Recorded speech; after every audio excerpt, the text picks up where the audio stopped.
الحمدللہ رب العالمین والصلاة والسلام علی سید الانبیاء والمرسلین اما بعد فاعوذ باللہ من الشیطان الرجیم بسم اللہ الرحمن الرحیم صلی اللہ علی النبی امی والی صلی اللہ علیہ وسلم صلاۃ و سلام علیک یا سیدی یا رسول اللہ۔ ناظرین، آج ایک وظیفہ بتاؤں گا جن کے گھر میں بیماریاں ہوں اور بیماریاں جان نہ چھوڑتی ہوں۔ ایک بچہ بیمار ہے، اس کا علاج کروائے تو پھر دوسرا بچہ جو ہے بیمار ہو جاتا ہے۔ اسی طرح رات جو ہے ایک جہلم سے مجھے فون آیا، ان کا بھی یہی کیفیت تھی، کہا کہ بیماریاں ہمارے گھر میں بہت زیادہ ہیں۔ تو ان کے لیے آج ایک ایسا وظیفہ میں بتاؤں گا، انشاءاللہ عز و جل اس وظیفے سے جو ہے آپ کے گھر میں جو بیماریاں ہیں وہ بیماریاں ختم ہو جائیں گی۔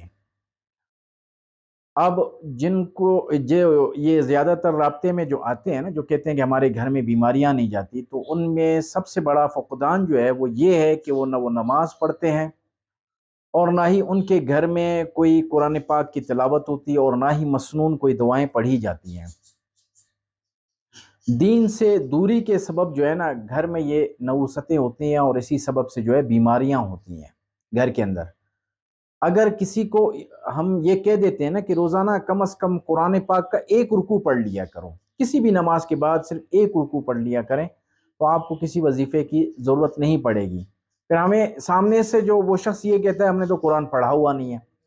وہ میرے بھائی آپ جو ہے دن میں کوئی آدھا گھنٹہ پونا گھنٹہ اپنا نکال کے جو ہے مسجد کے جو قاری ہے ان سے کم از کم قرآن پاک تو پڑھ لیں۔ تو اتنا ٹائم آپ لگا دیتے ہیں بچوں کو ڈاکٹر کے پاس لے جانا، یہ کرنا وہ کرنا، اس ٹینشن سے بچنے کے لیے بہتر ہے کہ آپ کسی قاری سے قرآن پاک پڑھ لیں۔ تو دن میں روزانہ ایک رکوع پڑھا کریں تو انشاءاللہ آپ کے گھر میں جو ہے یہ نحوستیں نکل جائیں گی اور برکتیں ہی برکتیں ہوں گی۔ تو جب ایسی کیفیت ہو گھر کے اندر بیماریاں جان نہ چھوڑتی ہوں، اور زیادہ تر بچیاں جو ہے آج کل لیکوریا کی بہت زیادہ شکایت کرتی ہیں۔ لیکوریا تو ایک ایسا مرض ہے نا کہ اس بچی کی زندگی اجاڑ دیتا ہے، اور جو ہے اس کی جوانی کو تباہ کر دیتا ہے، اور ان کے اولاد کے لیے اس کے لیے تمام کے لیے جو ہے اس لیکوریا کی وجہ سے اس کو مسائل بنتے ہیں، اور وہ شرم کے مارے اس کا علاج نہیں کرواتی، نہ ہی اس کے بارے میں کسی کو بتاتی ہے۔ اور اسی طرح جو جوان بچے ہیں وہ احتلام کی وجہ سے یا دوسرے ایسے جو ہے پیشاب کے امراض سے قطرے وغیرہ آنے کی وجہ سے وہ اپنی جوانی برباد کر بیٹھتے ہیں، اور وہ شرم کے مارے جو ہے علاج نہیں کروا پاتے۔ تو یہ بیماریاں جب انسان کو لگ جاتی ہیں تو اس کے لیے یہ زبردست وظیفہ ہے کہ آپ نے نماز کی پابندی کرنی ہے، اور نماز کی پابندی کے بعد جو ہے ہر نماز کے بعد سورہ فاتحہ اور آیت الکرسی پڑھنی ہے۔ یہ ٹوٹل 8 آیتیں بنتی ہیں نا، تو یہ آیتیں آپ نے ہر نماز کے بعد پڑھنا ہے۔ جب دیکھیں کہ کوئی مریض ہے فیملی کا کوئی فرد تو یہ دم کر کے اس کو پلا دیں۔ اور اسی طرح گھر کے اندر اگر لڑائی جھگڑے رہتے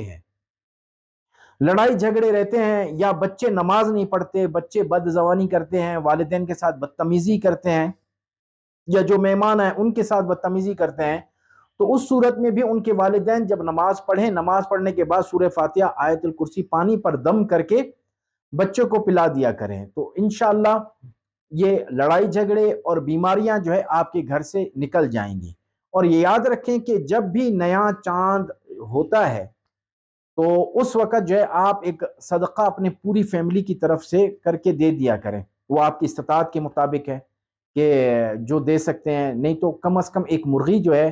وہ پورے گھر کی طرف سے جو ہے ذبح کر کے کسی غریب کو دے دی جائے، تو انشاءاللہ اس سے جو ہے آپ کے گھر میں جو بیماریاں ہیں، جو نافرمانیاں بچے کر رہے ہیں، جو نماز نہیں پڑھتے، تو اس سے آپ کے گھر میں رونقیں ہی رونقیں ہوں گی۔ انشاءاللہ عبادت سے آپ کے گھر میں جو نحوستیں ہیں وہ تمام کی تمام نکل جائیں گی۔ رب تعالیٰ سے دعا ہے کہ رب تعالیٰ میں صحیح معنی میں نماز پڑھنے اور صحیح معنی میں وظائف پڑھنے کی توفیق عطا فرمائے۔